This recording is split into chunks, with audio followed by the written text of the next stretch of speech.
Hello, everyone. This is Rob, Baseball Time Traveler. Thanks very much for joining me today on a very special day. We are going to celebrate Father's Day by looking at the 1964 perfect game of Jim Bunning. June 21st is a very special day in my life. It's my dad's birthday, and he celebrated his 37th birthday on the day of this perfect game. And he died in 2019, and I certainly miss him every day. He was so instrumental in my life. What a role model he was, and I dearly miss him. We will be taking a closer look at my dad and my grandfather toward the end of the video, so if you decide to fast forward, go ahead and do that, but you're going to see some nice cards throughout here. Before we get started on the game, I just want to kind of review quickly what was going on in 1964. The country was still recovering from the assassination of John F. Kennedy in November of 1963, and the Warren Commission was charged with the responsibility of investigating and trying to determine the facts and circumstances surrounding the shooting of our 35th president. The commission's report was submitted and made public in 1964. I think even 62 years later, there are still so many questions unsolved, unresolved, and I hope that certainly in my lifetime, we will have all the records fully released so that the public at large, especially for those people who were living at the time, can really understand what was going on. President Johnson, following in the footsteps of President Kennedy, signed the Civil Rights Bill in 1964 in front of quite an impressive audience there. Amongst those seated would be Robert Kennedy, who was himself assassinated in June of 1968. And in the second row, third from the right there, is Martin Luther King, who won the Nobel Peace Prize in 1964. And he as well was assassinated in 1968 in April. I remember both of those. I was 13 years old at the time, or approaching 13 years old, and it was a very, very traumatic time in U.S. history. Another traumatic event for Alaskans was the earthquake in 1964. This is a shot of a city street in Anchorage, Alaska, after the city and the surrounding area in the state underwent a 9.2 earthquake. And I was down in California, and we were getting tsunami warnings along the California coast because of the massive size and the fear that a tsunami wave would be created by this particular earthquake. Sadly, many people lost their lives, and no question, billions of dollars worth of damage was done to the city.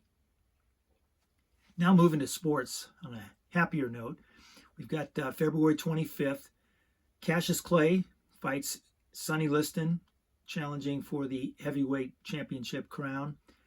Cassius Clay was the 1960 heavyweight champion, Olympic champion, and he took on Sonny Liston, who was really known more as a street fighter and was one real stud. But Muhammad Ali, formerly Cassius Clay, took on Sonny Liston, took him down in 7 rounds. They had a rematch the following year in '65. I listened to that on the radio, but it was a short listen because I think the fight itself lasted less than a minute. And Liston went down. Cassius Clay then became Muhammad Ali within a year or two and went on to a very famous boxing career. In basketball, Wilt Chamberlain and Bill Russell are fighting it out in the NBA Finals, San Francisco Warriors versus the Boston Celtics. Celtics prevailed 4-1, and that was their 6th consecutive NBA championship. On the left there, that's Walt Hazzard of my UCLA Bruins, winning their first NC2A basketball title, and this was the first of 9 later ones, concluding in 1976 under the tutelage of John Wooden, who won 10 NCAA basketball championships.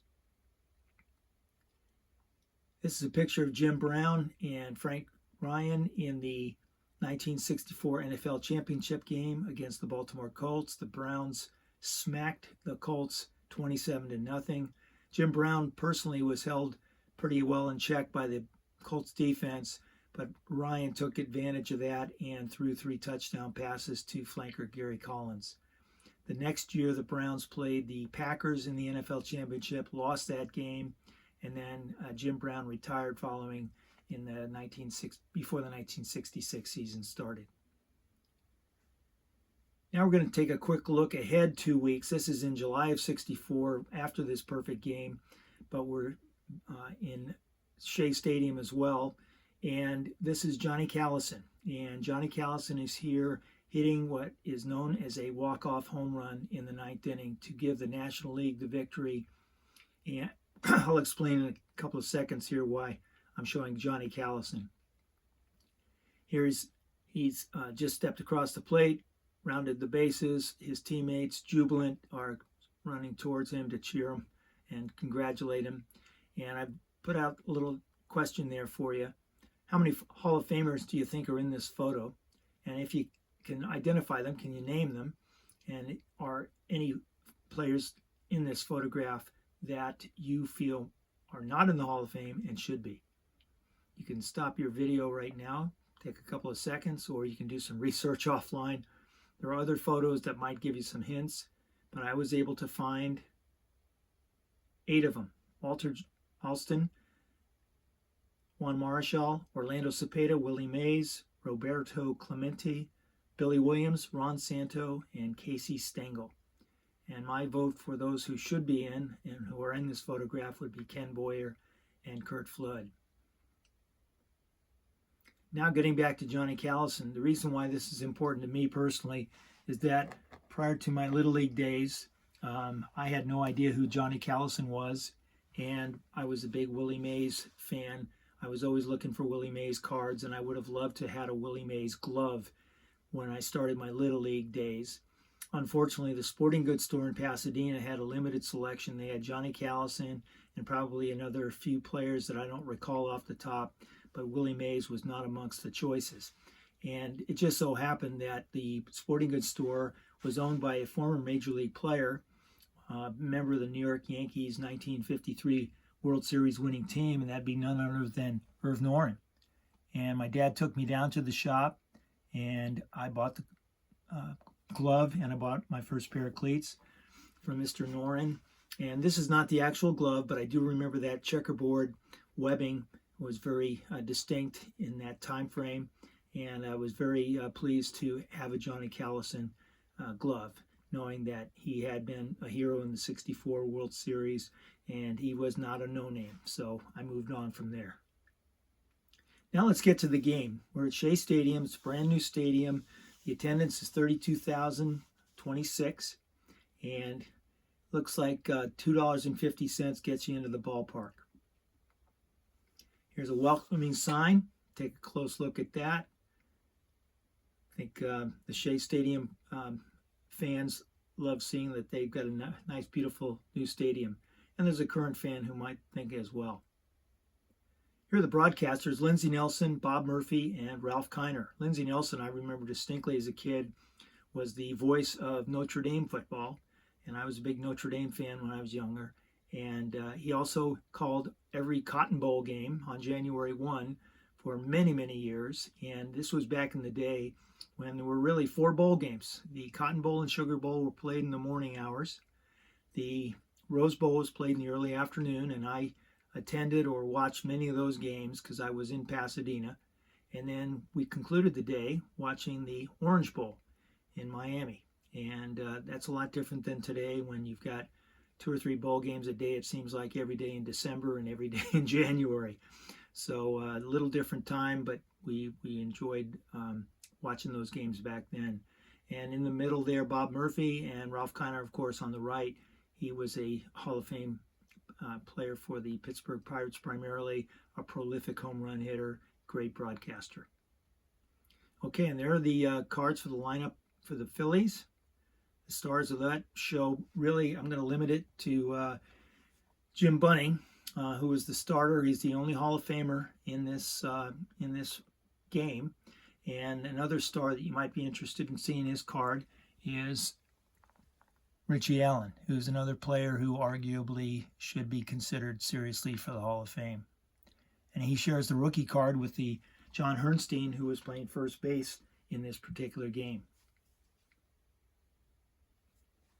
The Mets, Tracy Stallard started for the Mets, and he's known, many of you might recall that name, he's the pitcher who gave up the 61st home run to Roger Maris. And there's Tracy's 64 Topps card.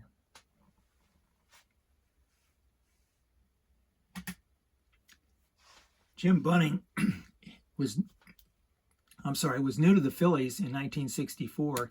He had been traded in December of 1963 along with the catcher, his battery mate for this day, Gus Triandos. And he and Gus were traded for Don Demeter and Jack Hamilton, who ended up being two essentially decent but journeyman players. And I'm sure that the Tigers spent many, many seasons following, watching Jim Bunning develop a Hall of Fame career, including, he did throw a no-hitter while he was with the Tigers, but for some reason they gave up on him. But he was a stellar pitcher for many, many years. Hence, he made the Hall of Fame.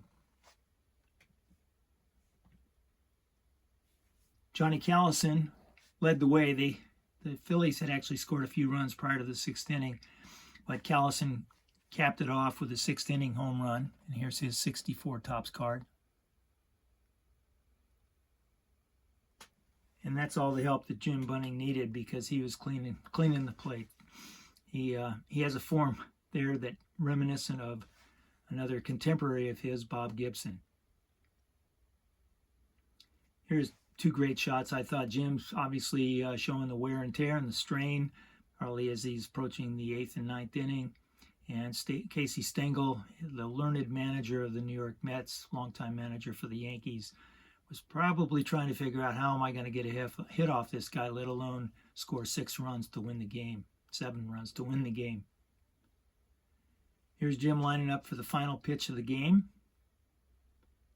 He's facing a rookie who is pinch hitting, and this would be catcher John Stevenson.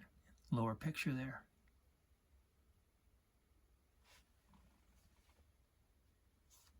So Jim lines it up.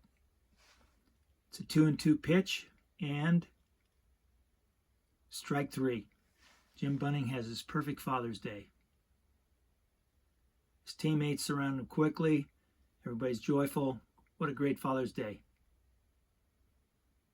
And if you look closely at that sign, it says the last perfect game in the major leagues was Don Larson for the Yankees against the Dodgers in the World Series, which was 8 years earlier on October 8th, 1956. Jim Bunning only threw 90 pitches in this game. Talk about efficient. Struck out 10 Mets and obviously gave up no runs. Faced only 27 batters. Here's an artist's rendering of the Don Larson perfect game, which I thought was just a beautiful, beautiful painting. And then to the left, another one, a little bit more modernistic, if you will.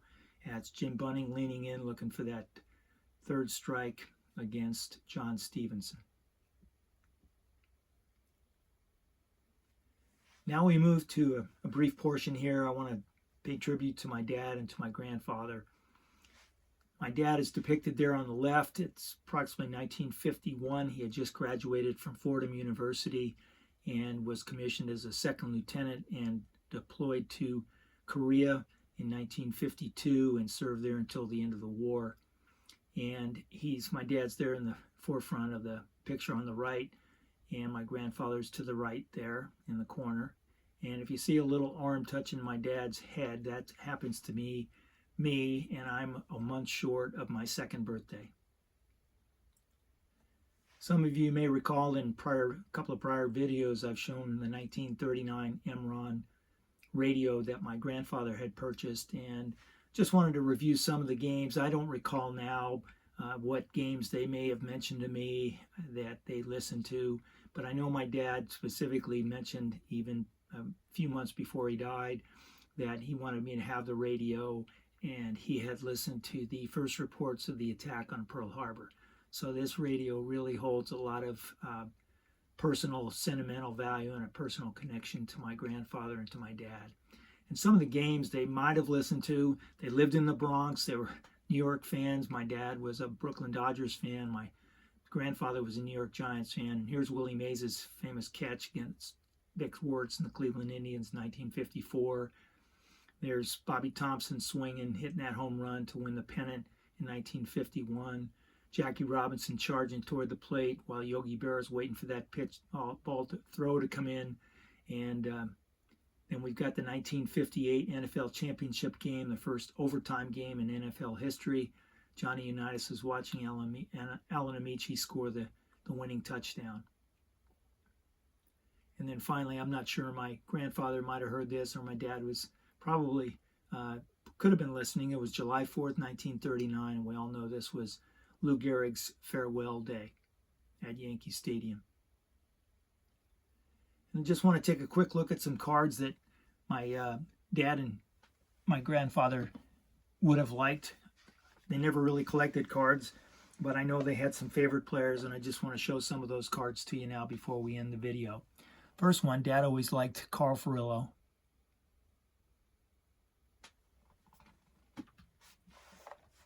And of course, the Duke of Flatbush, Duke Snider.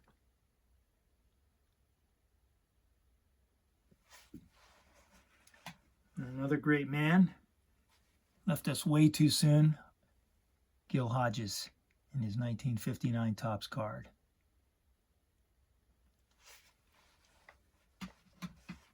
And here's an autograph card I have from Pee Wee Reese. This is a 1982 Big League Collectibles, a Diamond Classics set. I got this through the mail 42 years ago. And last but certainly not least, when we moved to Los Angeles in 1962, to the Los Angeles area, Dad had maintained his affinity for the Dodgers, and who could not love Sandy Koufax, who in the early to mid-60s was the most dominant pitcher in baseball. And not to be left out, my grandfather. As I said, we moved out in 1962. I was only 7 years old when the World Series was taking place, and the Giants and Yankees were playing, and my grandfather was a Giants fan. So that may have been a contributing factor to me becoming a Giants fan, and I fell in love with Willie Mays. And here are some of the cards that my grandfather would have loved to have had. I'm sure he saw Bill Terry play, along with Lou Gehrig and Babe Ruth. My grandfather was born in 1888, so he would have been well of the age to go to Yankee Stadium and watch some of those great games. And of course, here's Carl Hubble. Unfortunately, I sent my Millot card off to SGC a few days ago, but as a replacement, thought I would show you the Bobby Thompson.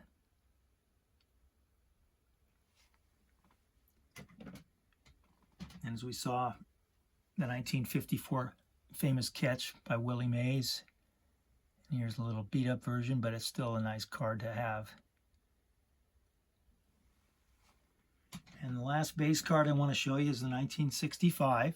This was special for me. I did a video on the John Roseboro, Juan Marshall brawl at the Bay, and my grandfather and I were watching this on TV when that happened, and this is the 1965 card of Willie, who proved to be a very important mediator in that team brawl. And the final card I want to show you, kind of a rivalry card I think is appropriate here. We've got the rival fence busters, Willie Mays and Duke Snider, two outstanding center fielders, along with, who was that third guy? Played for the Yankees, number 7? Yeah, Mickey Mantle. All right, everybody. Thanks very much for watching.